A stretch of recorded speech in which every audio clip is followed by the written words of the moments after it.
From Las Vegas, Nevada, the entertainment capital of the world, I'm David Gavri, and this is the Vegas Faces podcast, where we talk with Las Vegas locals about what it's really like to live in the City of Lights. Whether you're living in Vegas, moving to Vegas, or just visiting Vegas and looking for new adventures, together let's discover the hidden gems that make Sin City the most visited place on earth.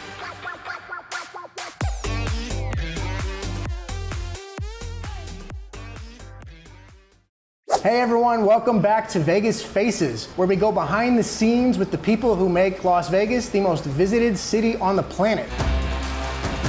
We are on the Las Vegas Strip today at the Resorts World Poker Room with none other than the founder of Card Player Lifestyle, Robbie Straczynski, is here with us today. He also runs the Mixed Games Festival that's right here on the Las Vegas Strip. We're gonna talk everything poker, not just Texas Hold'em, but all the variations of poker known as mixed games. We're gonna teach you everything you need to know to take down the Vegas Sharks. All right, we're ready to rock and roll. I got my Hawaiian shirt, I got my glasses, I got my all-in chip. Let's go. Robbie, welcome to Vegas Faces. Nice to meet you, David. Thanks for having me on the show. I appreciate it. Robbie, if I dressed like this and went and played in the poker room right now, am I going to get attacked by the Sharks? I wouldn't say that, but they may be like, yum. They're always friendly. That's the most important thing. Hospitality, number one. These are dark. Do people still wear glasses? Is that still like a thing? Not really. I mean, maybe if they're at a televised table because there's a lot of lights on them, a lot of cameras, and they just want to be able to concentrate. But I think the, wear sunglasses to hide your tells thing kind of went out the door. Kind of fizzled out, right? Yeah. Yeah, it seems to be nowadays it's all about the solvers, it's all about the high level stuff that most people watching this right now are going to go, I don't even know what he's talking about. Right. Because I think, if I'm being correct, but the people that are watching really remember the Chris Moneymaker era of poker. That's when it was like the most characters, all the sunglasses, goofy sunglasses, crazy card protectors, all that kind of stuff. People making interesting noises and gestures at the table for the cameras, Fun stories. By the way, you're hearing the poker room. We're actually in the middle of the poker room in the private room, which, by the way, what did you say? You need at least 20 grand to sit at this table? Yeah, usually this is a game that goes 300, 600 limit with like a $6,000 capped betting. People who are sitting around this table usually have at the very least 20,000 in front of them, all the way up to, I've seen 100,000. So not uncommon that this table has $500,000 in chips on it. You know, small potatoes. Yeah. You know? Yeah. Have you ever played, what's the highest that you've ever played? The highest I've ever played, well, I'll say I got a story, but like a long session, I've played 8160. Okay. Which, you know, usually I like sitting with 2 racks and it's a fixed limit game. So you want to sit with $4,000 in front of you. I sat with more just to not feel, you know, too intimidated or anything. Yeah. But that's pretty high stakes. Yeah, I mean, that's the whole key is to detach from the money amount. You can't go, oh my God, that's a rent payment. That's a car. Exactly. You just have to look at it like, I guess like a stock trader looks at... Or frankly, it's just chips. You know, like the limit games, if you say you're playing 4-8 or 8-16 or 20-40, it's just 3 chip, 6 chip, 4 chip, 8 chip. It doesn't matter. And if you're able to do that, then you should be able to succeed or at least play at your optimal level regardless of the stakes. Yeah, I mean, it's scary for someone who, I'll play 1-3, 2-5. I've played 5-10 a few times. It was pretty scary for me, so I went back to 2-5. Yeah, 100%. Well, I hear that, but I think the beauty of fixed limit games, which most mixed games are, is you can make your mistakes, but it's not like one mistake and all your chips are gone. The idea of fixed betting is, you know, again, you put your 4 chips in, you put your 8 chips in, and the raise is from 8 to 16 chips, 16 to 24. Yeah. And that's the thing. When I first sat in the 8160 game playing super high, it took me about 15 minutes of, oh my God, this is really happening. But at the end of the day, it's the same, just different denominations on each chip, but it's still 4, 8, 8, 16, etc. So is limit your game? That's my jam. I mean, as far as I know, you're the mixed games master. Like in terms of you run the Mixed Games Festival. Yeah. I mean, this plaque, these, what is that, 20 different mixed games? Yeah, we got a lot of different mixed games available to those who want to play, so. I mean, my first question really, you know, for people who know poker, they know Texas Hold'em. Texas Hold'em's the easiest to learn. It's the most engaging on the TV when people watch poker, but there's so many variations of poker. Yes. How does one even begin to start to learn these crazy and wild mixed games? Sure. Well, there's some people who feel comfortable jumping into the deep end right away, and some people, one little bit at a time. And that's what I recommend as well is, if you're well-heeled and you don't care about money, then go ahead and jump into the deep end. But for most folks, don't play for stakes that really matter a lot. That's part of why I do the Mixed Game Festival. It's the lowest stakes you'll find. $4, $8, I always say, you can sit with $100 or $200, 1 rack or 2 racks of chips, and be there all day long comfortably. Right? And we're there to teach, we're there to enjoy. The selling point is the experience of having a good time. It's not, I'm going to go ahead and, make coin or pay rent with this sort of money. Win or lose, it's pretty much guaranteed you'll have a great time at a mixed game festival. And what I always say is as well, don't try to swallow everything right away. Take it one game at a time. When you see these plaques, it'll be played for an entire orbit, 8, 9 hands. Okay. And then you move on to the next plaque, you move on to the next plaque, etc. And before the game begins, do all the players have to agree on all the plaques? Excellent. Is there question. like some negotiation of, nope, take this game out, otherwise I won't play? That's a great question. Like lots of poker question, it depends. It depends on on real estate. That's every answer. Right. Answer. Oh, well, it depends. What neighborhood are you looking? What's your budget? Exactly. So it depends who's sitting around the table. If it's like an instructional table, everyone will be like, sure, we'll only play these games. We don't want anyone to feel out of depth. If it's a set mix, let's say, for example, a game, like there's a game here at Resorts World, 816, it's called Coach's Game. And that's, I think, 17 game mix. And it's exactly those games in precisely that order, 3 times a week that it runs, etc. Like that's how it is. Yeah. Whereas dealer's choice could be everyone sits at a table, picks out 1 plaque, and then you'll have 8, or you pick out 2 plaques. Someone leaves the table, you can take theirs out that they chose. Someone new comes to the table, you'll add 1. So it's really, it really does depend. And are there poker professionals who are just masters of all 17 of these games? I feel like, are people just winging it on some of the games, acting like just bluffing their way into? You know what I mean? Are there people that actually know these games in and out? Sure. Well, you're looking at one. Am I a master of them? Am I, again, going ahead and making a living from this? No. But I would say the best way to someone who's never played mixed games is kind of break it down into what I'd call 4 categories. Okay. You have, the easiest one is flop games, just like Texas Hold'em. You have your flop, turn, river. And that goes for Omaha. Any other sort of flop game would fall into that category. Stud is different. Stud is a different category. So flop means you have your hole cards, you have your community cards, flop, turn, river, and that's it. And the same goes for a dealer. If they're dealing Texas Hold'em and then they come, we just tell them, don't worry what the game actually is. It's a flop game, and they know what to do. Flop, turn, river. That's another one too. Right? These dealers know how to deal all 17 of these games? Well, here at Resorts World, at Bellagio, where we've had our festivals before as well, they all know it, and they all have experience dealing in the big games, the super high ones, where they play mixed games regularly. And whatever they don't know, we're happy to help. And again, we say it's this category. It's flop games, they know what to do. Stud games, exactly. Stud games, again, like the 4 categories. Stud games is you've got your cards down individually that belong to you, and then your own personal board cards. 3rd, 4th, 5th, 6th Street. It's called 7-card stud, and then you get your 7th card down. Those 4 cards that are up belong to you.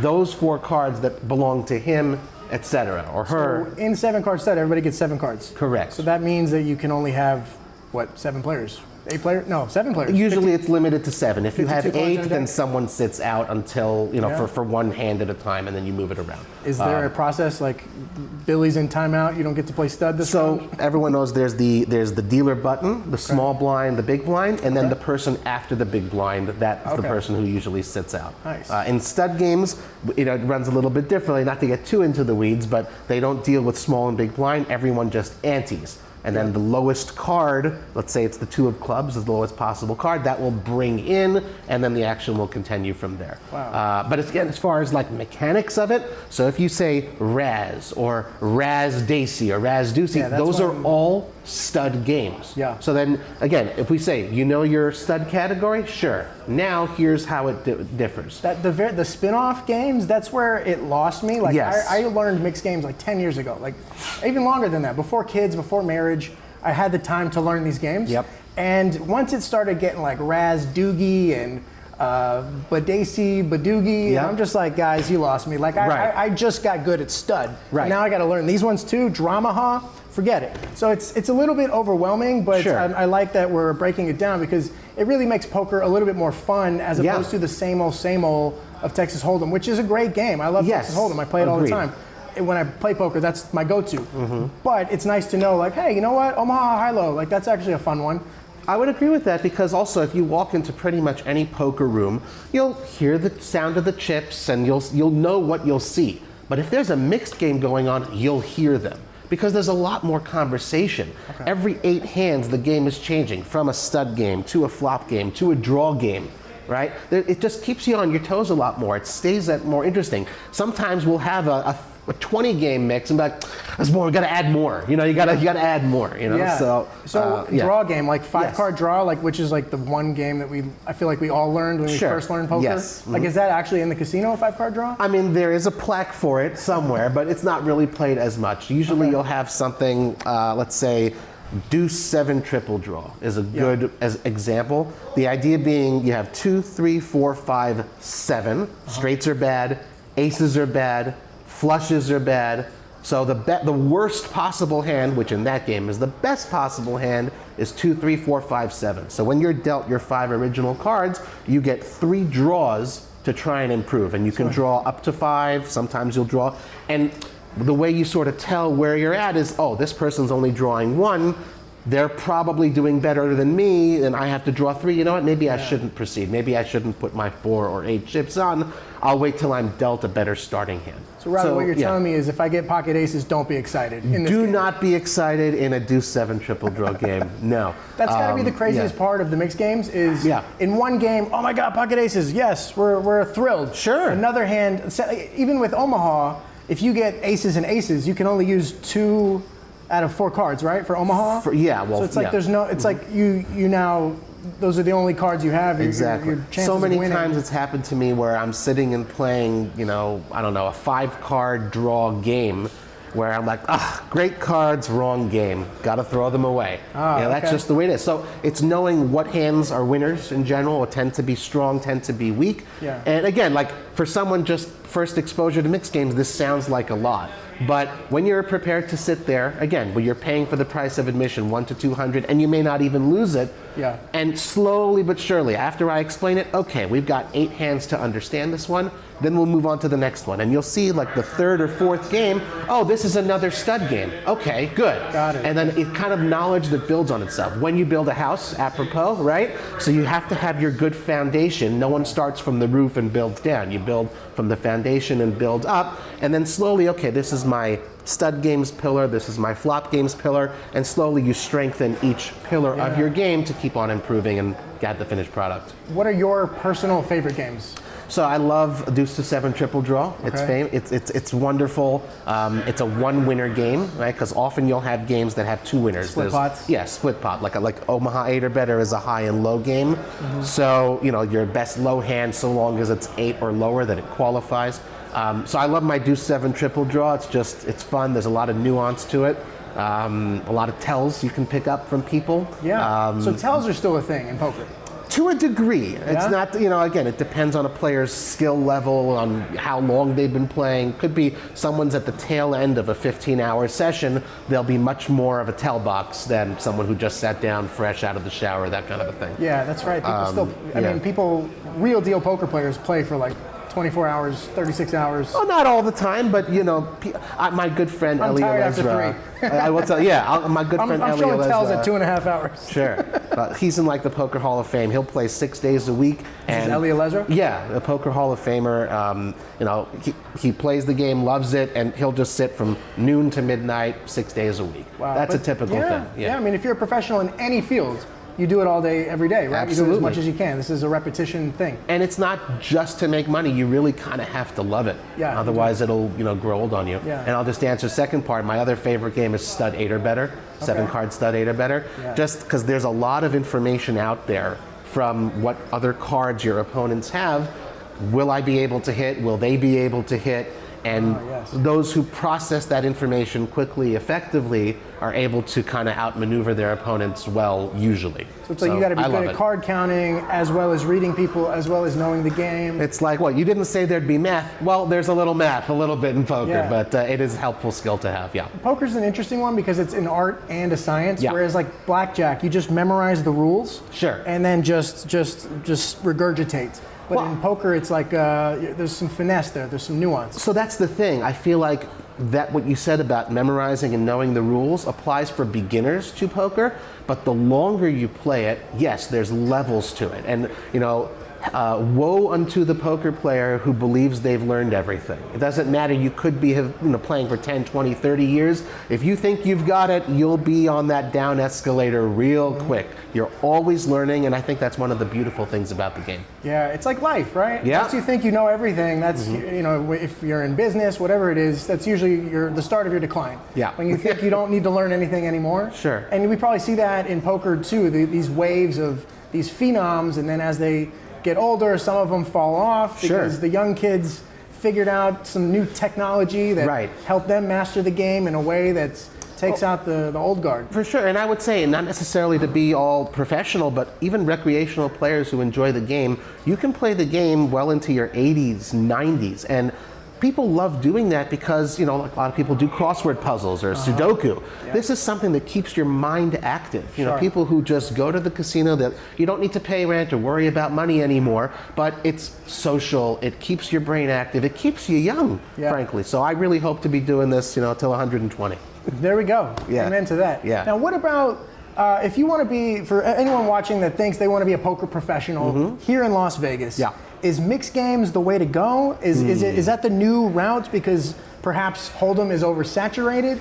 So should someone therefore learn all these mixed games and try to make a living hustling those games? What are your thoughts on just the state of poker in Las Vegas? That's a good question. You know, the answer is kind of like it's complicated. To give it to you in a nutshell would be, you know, kind of like doing a disservice to the complexities of the game. There are people who, you know, they've just kind of got it. You say, what would a professional poker player be doing if the game didn't exist? They'd probably be computer programmers, scientists, who knows what. They got great brains. Wall Street traders. For sure, great heads on their shoulders. So if you've got that kind of a head and you've got a mastery of numbers and you're prepared to put in the effort that it takes to sit and learn, yeah, Hold'em, there's a lot more money in Hold'em than in mixed games. There, you know, you could find it in mixed games, but you know, you walk into any poker room around the city, around the world, you'll find Hold'em being played. 90-something% of the tournaments, Hold'em tournaments. So, you know, with liquidity, with more players playing it, those are the higher prize pools, etc. That's, you know, that's where you'll find it. And frankly, as well, the more people playing it, you know, okay, so you're 100 or 1,000 people net that are good at it versus the millions that aren't.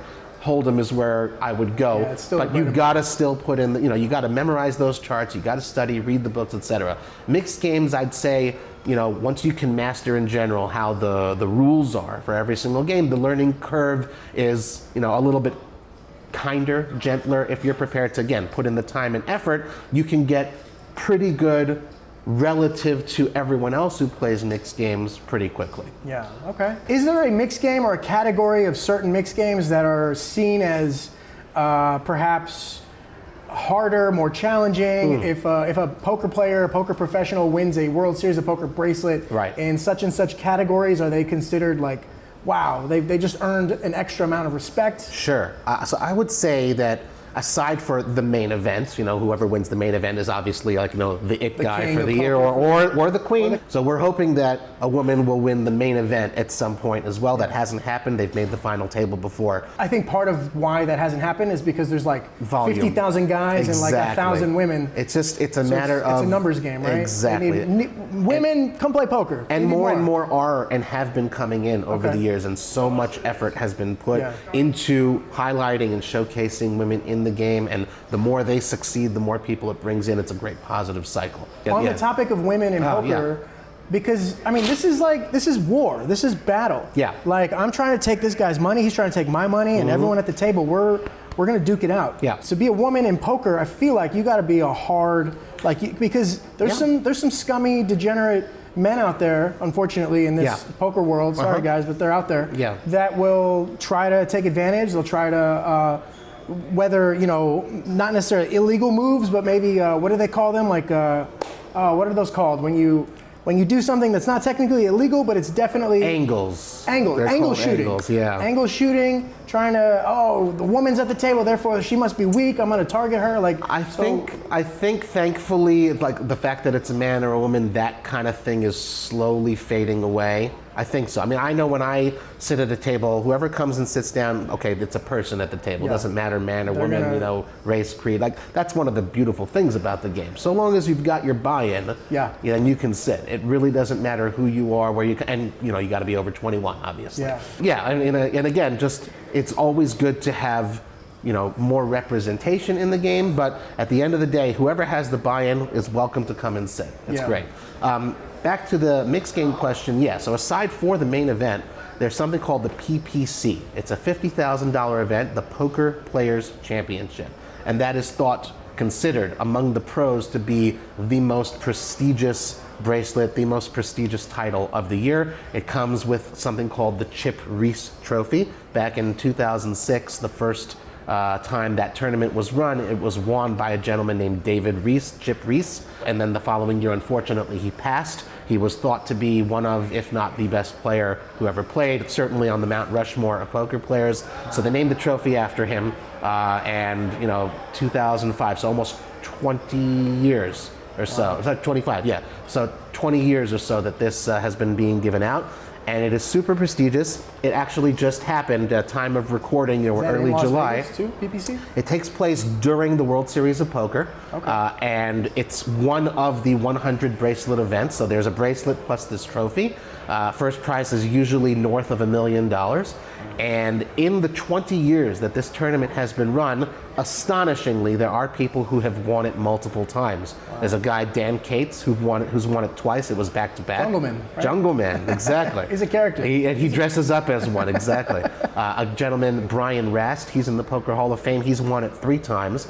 And just a couple weeks ago, we're recording early July, Michael the Grinder Mizrachi won it for a 4th time, which is absolutely astonishing. And when he did win, what you hear on the rail, Hall of Fame, Hall of Fame. And this is a mixed game tournament? Yes, I believe it's 9 variants. Some of them are fixed limit, some of them are no limit, some of them are pot limit. You have PLO in there, PLO 8 or better. You'll have no limit deuce to 7 single draw. You'll have no limit hold'em. So it's really, you say, oh, he's the best in the world at poker, she's the best in the world at poker. Can they play all the games?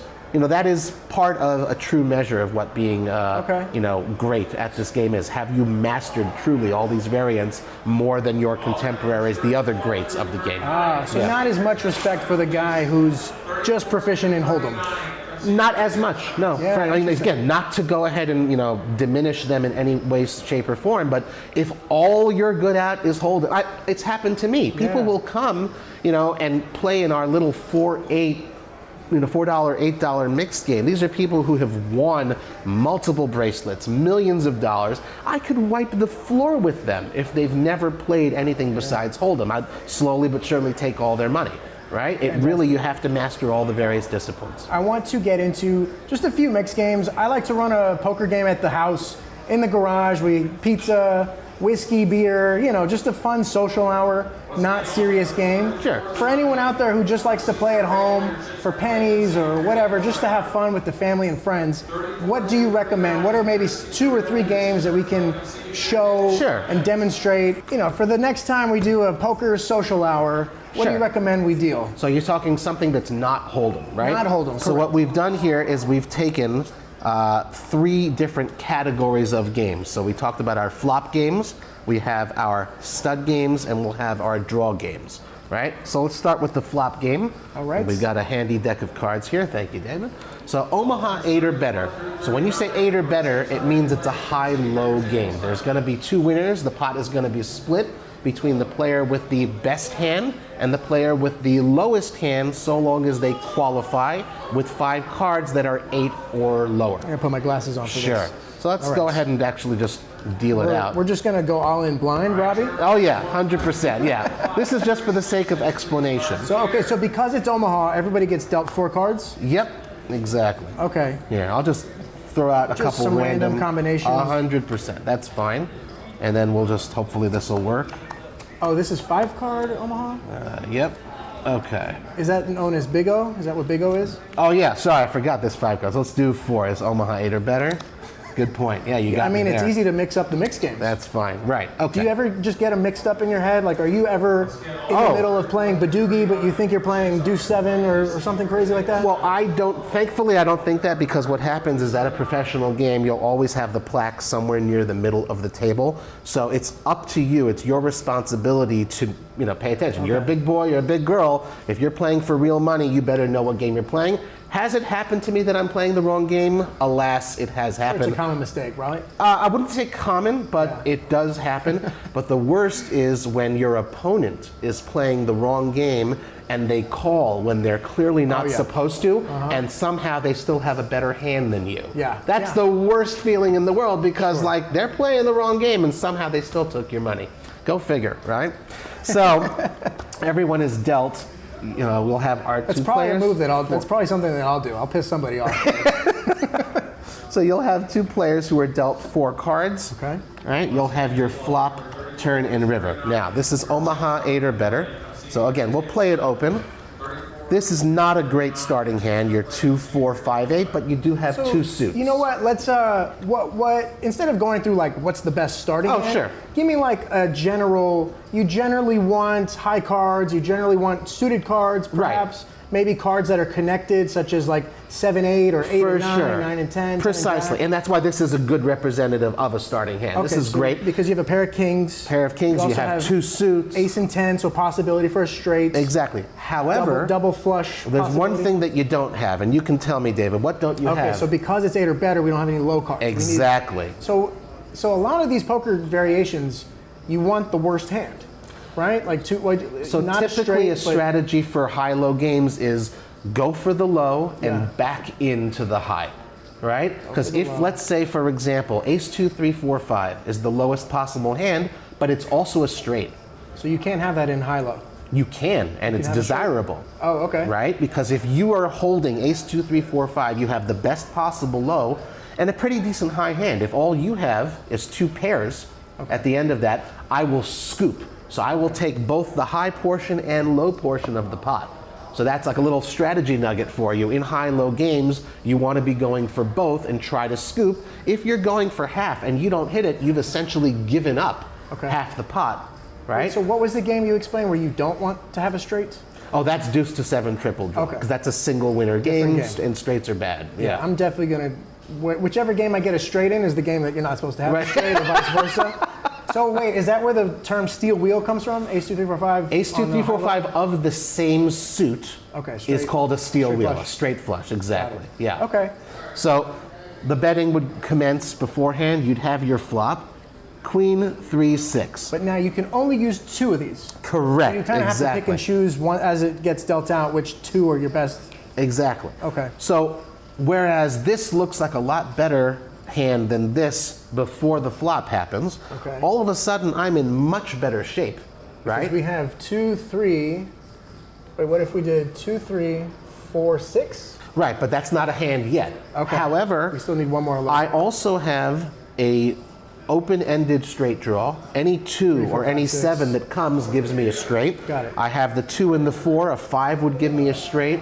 So I'm in condition, and I'm looking both for the low and the high. So any card below an 8, you can't get it at all. I will automatically get half the pot, so long as it doesn't match me. An 8 gives it to me. At this point, basically, any card below an 8 gives me half the pot, and then I'm what's called free rolling you. Okay. Right? Because if you'll have a pair of kings, but I'll still have the possibility of getting that half with a straight. Betting will continue. So do lows always get made? Like, is it sometimes just not a split pot and it's just about the high hand? Right, so if another queen were to come here, because I have to use 3 cards from the board and 2 from my hand, I won't have a low, right? And that would be very bad for me, in which case you'd scoop me, because there's no low, and your high would beat my low. Okay. So what you're trying to do is when you've got, so all of a sudden, here I'm looking golden, right? Yeah. I've got 2 cards, tons of chances. Here I'm like, okay, wait a minute, maybe tap the brakes. If I don't get my low, I could be screwed. right? Now, if you're still in the hand at this point, you must be, well, which I don't necessarily know if I would be, because again, you're only chasing half the pot. Okay. You've got to buckle up and be determined. If his low doesn't come, we're going to keep pushing and pushing, get that guy out of And it's there. usually a high action kind of game. Like just from whenever I see a PLO, Pot Limit Omaha game. Sure. It's always crazy action, all in, people going nuts. Right, but this is fixed limit. Oh, okay. That's the thing. So that's, if you want PLO, it would say PLO or Pot Limit Omaha. Okay. And that's the thing. That is where the crazy action gets in. Fixed limit, you die by 1,000 cuts, not by one, Yes. anvil falling on your head. The times that I really lost bad were at a limit game for Hold'em, because it just seems like, oh, $3, $6. Exactly. $3. Oh yeah, one more card, I get a flush. Okay, another $3. Sure. And next thing you know, it's like, wait, what happened to all my chips? And that's where discipline comes in. Because if I say if you can sit there with $100 or $200, well, not if you're doing that. Oh, just $5. If you really don't care, but that's the funny thing. Suddenly, after a few hours, like, wait a minute, where'd all my money go? Yeah. You don't even notice that it happened. Yeah. So, one of my mentors, the first lady of poker, Linda Johnson, she likes taking, she's talking about your chips, your stack, as your soldiers. Don't leave them out on the battlefield. Ooh, okay. Right? It's great. They're precious to you. Could you reload? Sure, but you don't want to call for reinforcements. You want your soldiers who are there to do the job. Yeah. Protect them at all costs, right? I like that. It's a good metaphor. Well, she's the first lady of poker in the Hall of Fame for good reason. Oh yeah, what was her name again? Linda Johnson. All right. Yeah, absolutely. So at this point, the board texture, all that kind of that lexicon, it's looking a little bit better for you. If a low card doesn't come, again, you don't know what I have. Okay, but you also have two spades and two spades. So exactly. You have a flush draw. Okay. You already have your pair of kings. You're doing fine. Let's see. We get to the river. Suddenly, the ball game changes completely. Your kings. That's basically all you have. Your flush didn't hit, and I've got my low because I've got three cards below an 8, as well as 2 other cards that don't match. Sorry. All right. 2 other cards. Those are my low would be 2, 3, 4, 5, 6. But when you say 2, 3, 4, 5, 6, hey, that's a straight. And that also beats your pair of kings and queens. Yeah. So I would scoop the pot in this instance. I feel like if I tried to teach this game to my friends at our little fun social hour home game, they're going to be like, are you hustling us? Are you making shit up? Well, just make sure they watch the Vegas Faces podcast and, they'll For reference, learn. yeah. Exactly. Cool. All right, so that would be our Omaha 8. All right, and that is known as a flop game. Correct. All right, Exactly. so let's move on to a stud game. Razz. All right, Razz. People who know me know that this is one of my favorite games. Fantastic. Well, not It's a fun necessarily, name. but they It's a like. fun They always name. say, call Razz on Robbie. It's kind of an ongoing thing. Didn't the name come from like you want to razz someone, like, I don't actually know where it came from, but for me, Razz is a 4-letter word. Okay, because I don't know. Because Razz, what you want to try and do is get the lowest possible hand. Ace 2, 3, 4, 5 being the best you can do. Now, it could be, and it's played like a stud game. 2 cards down, 4 up, and then the last one down. Okay. Now, it could be you start out golden. You have your bottom, which would be an Ace 2. Then you have 3 and 4. You're like, oh, wow, But then what happens if like a king, a queen, and a jack come? Demolished. Then your best hand that you can make is a jack, perfect, jack 4, 3, 2, 1. Whereas your opponent may have 2, 8, 9, 10, ace. Okay. And that beats you because his 10 is lower than your jack, right? So let's deal out a hand like that. So you you'd want be the ante- absolute worst cards for this Correct. game. So you want these And are if your you get a down high cards. card, you want the lowest of the high cards. Pardon? If you do get a high card, a face card, you want the low, like you would prefer a jack over an ace. Exactly. Or a king or something. So these are your individual hole cards. Again, obviously I don't know what they are, but for the purpose of instruction. Okay. So you'll get your up card here, and I'll get my up card there. So these will be typically face down, face up. Correct. Okay. Now, you see this, you want to head for the hills. Okay. Even though it looks pretty in a different game, but Exactly. In 7-card stud, this is actually pretty nice, right? In Razz, where you want the lowest, this is actually the highest card in the deck. Right? You would be forced to bring in, just like a forced bet. So aces are low in red. Aces are low, exactly, right? Okay. So you see this, you do not want to continue in the hand. Right now, you're going to get 4 more, if you were to continue, you get 4 more cards. The absolute best hand you could make is Ace 2, 3, 4, 10. Wow, okay. Right? So you understand that, okay, I have no business in this hand. right now, me seeing this with a 3, I'd say, okay, I want to try to make an 8 low, or hopefully even lower. We can see how it proceeds, but it's almost impossible that you'll beat me this hand no matter what you do, unless you just sort of stick around and get lucky. And because it's a stud game, no community cards. Everybody gets their own board, I guess you call it. Exactly. Their own flop, turn, river, I guess. Correct. And they also have to be not paired. So you see I have a pair of 3s, which doesn't do me any well. Okay. Right? But So you don't pairs know no that good. I have here. You don't want pairs, you don't want trips. Pairs no good. Straights, flushes, Straights full are houses. okay. Flushes Okay. don't matter. Okay. Right? You just want the lowest possible hand in Razz. So full house doesn't. Full house, bad. Wow. Bad. Yeah, I know. It sounds You crazy. have to like Four of a kind, untrain your bad. brain from like, oh wait, everything 100%. that's good in Hold'em, Right. not good in Razz. And again, if this is the only thing you do, then you walk away and you go and do a whole bunch of other stuff, you'll just leave confused. But again, you have an entire orbit to get used to this concept and internalize it and practice the game 7 times, 8 times. Are there, sorry to pause Sure. you, are there No, any of mixed course. games that stand on their own? Meaning, if I walk into a poker room, there's a Texas Hold'em table, there's always PLO, pot limit Omaha, but will you ever see a Razz table? Hey, we're running Razz at this table. That's an You know what I excellent mean? question, sure. I haven't seen it yet. Okay. Or for any of these games. mean- We're doing Badugi over here. It could happen in principle. Any poker room would spread it if enough players want to play it. But that's not, only in a tournament. Oh, this is a Razz tournament, or this is a deuce to 7 tournament. So generally, it's part of the mixed game package. Yeah, or again, a defined mix of games. Yeah. So H.O.R.S.E, a 5-game mix, H.O.R.S.E. Hold'em, Limit Hold'em, Omaha, right? Razz, Stud, and then E is 8 or better, Stud 8 or better. Yeah. That is a typical beginner's mix of games. Hold'em, everybody already knows, but it's played limit. Yeah. Omaha, it's a flop game, pretty easy to wrap your head around.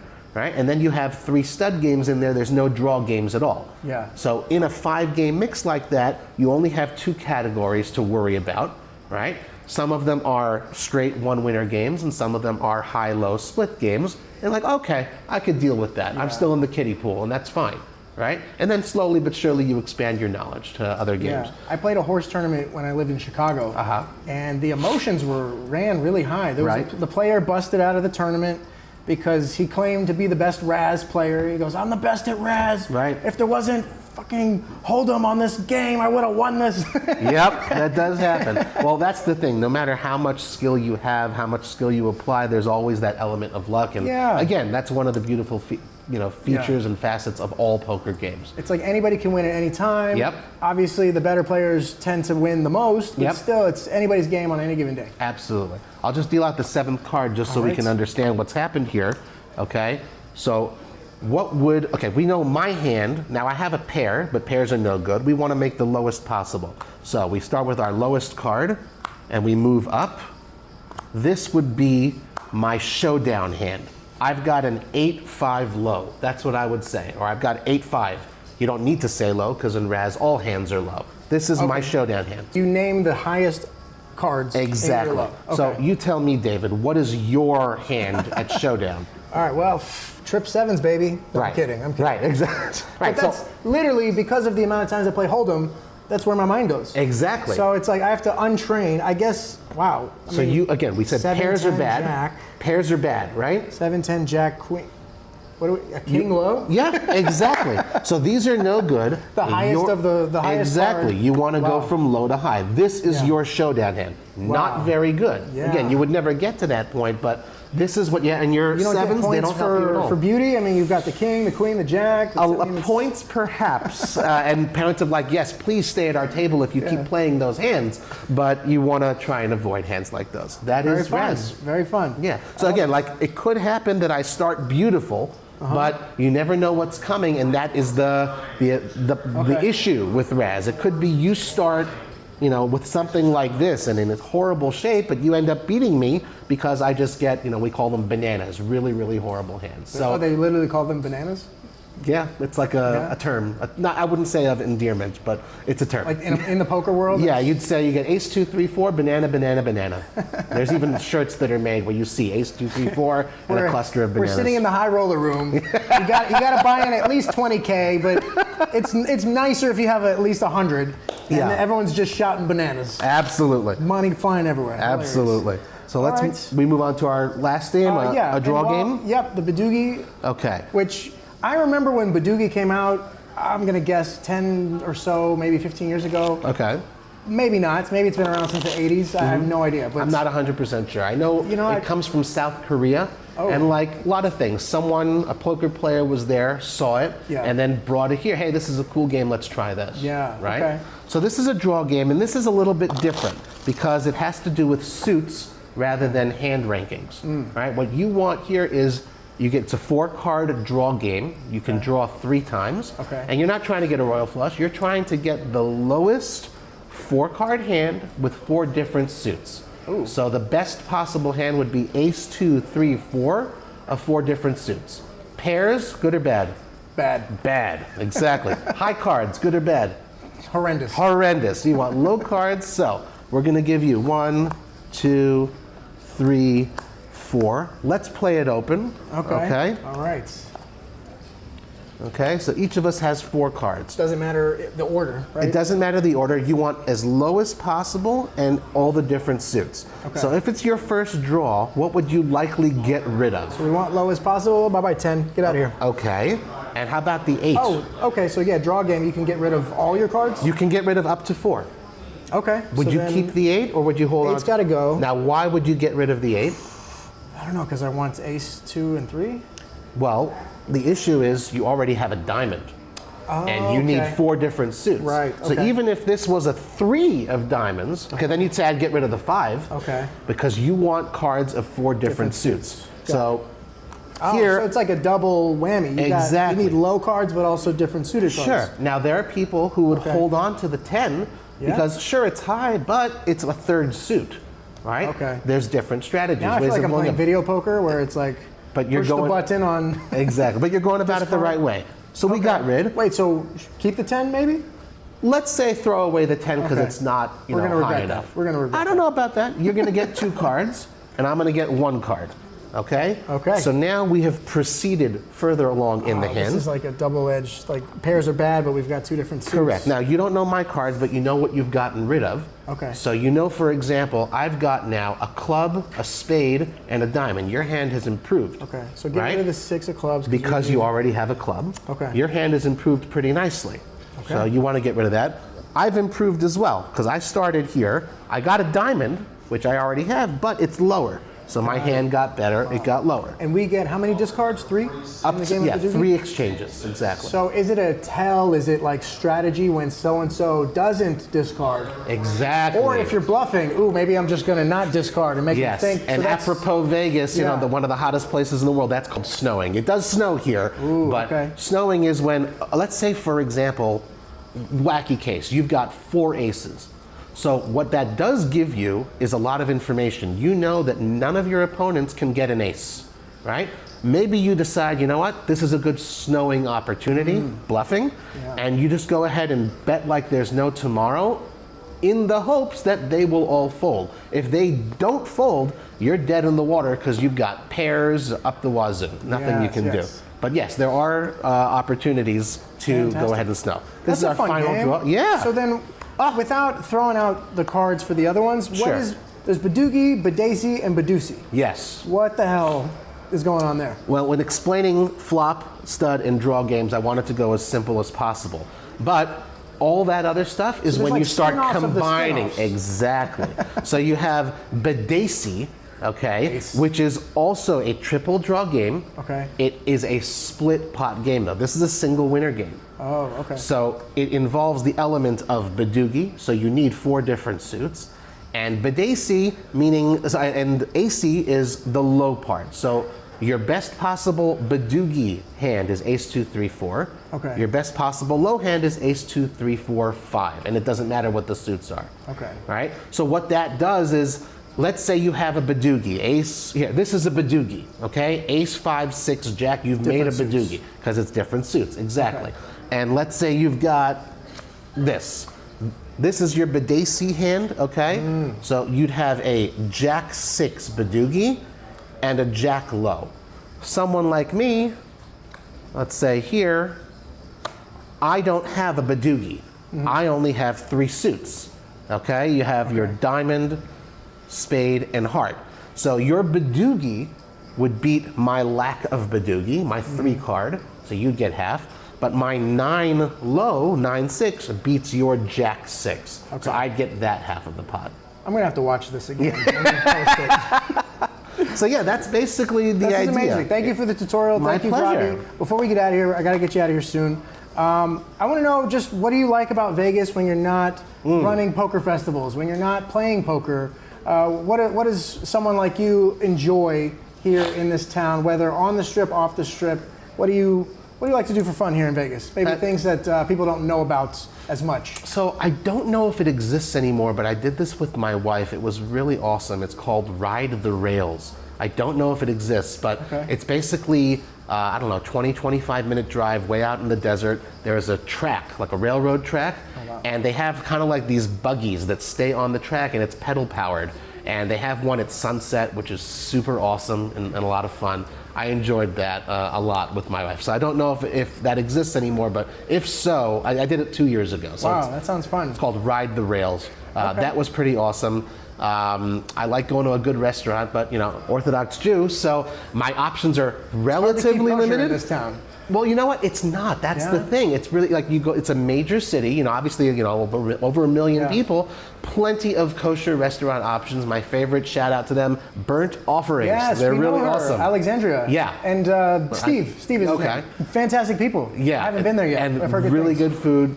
Don't be, you think, Burnt. No, it's not like that. Don't be dissuaded by the name. It's just the vibe. It's really, really pretty. And you have to make reservations. It's exclusively a dinner place. It's really great. My favorite pizzeria, shout out to Casa Mia. They're fantastic. So, I'm not necessarily like, a foodie or anything, but I enjoy a good meal. So I enjoy like something like that. So yeah, I love doing that. And frankly, when I come here, obviously I come for the poker, and I'd be remiss if I didn't say, after 15 years in the industry, and since 2017 doing it myself. When I come, especially when it's now during the World Series of Poker, I see all my poker media friends, all the players who I've gotten to know, interview over all these years. So it's kind of like a homecoming. In the summer camp, you get like winter, a winter camp that goes on. So part of what I love, frankly, is, again, I don't live here, but I've been coming here since I was a little kid, back living in LA. It's all those memories, it's all of the positive associations I have with the city and the people. At the end of the day, it's always the people that enrich your experiences, whatever it is that you're doing. Yeah, that's what I love about poker. It's just the social aspect. You don't know where it's going to take you, who you're going to meet on any given day. The places around the world that you can travel to play poker in this day and age. The fact that I've been to all the places I've been to is only due to poker, because poker has brought me there for work purposes, and then you get to go ahead and see the world. It's pretty awesome. Oh, Robbie, before we close out, where can people find you? Where can people learn more about your Mixed Games Festival for the next one? Sure. So the website is cardplayerlifestyle.com. Go ahead and visit that at your first available opportunity. You follow me on Twitter, X, at cardplayerlife, as well as at PokerLifeMedia. Mixed Game Festivals, here's a brochure for one we did right here at Resorts World. I've got a newsletter. You just go ahead and subscribe to it from the website, and we'll let you know the upcoming festivals. I try to do 2 or 3 a year here in Las Vegas, and it's a fun time. Amazing, Robbie. Thank you again. You are appreciated. My pleasure. All right. Thank you. Thanks, everybody. See you at the next one. Thank you for subscribing to Vegas Faces on Apple Podcasts, Spotify, and YouTube. Find us on Instagram, Facebook, Twitter, and TikTok under the name Gavri Group. That's Gavri Group. Thanks, everybody. See you at the next episode.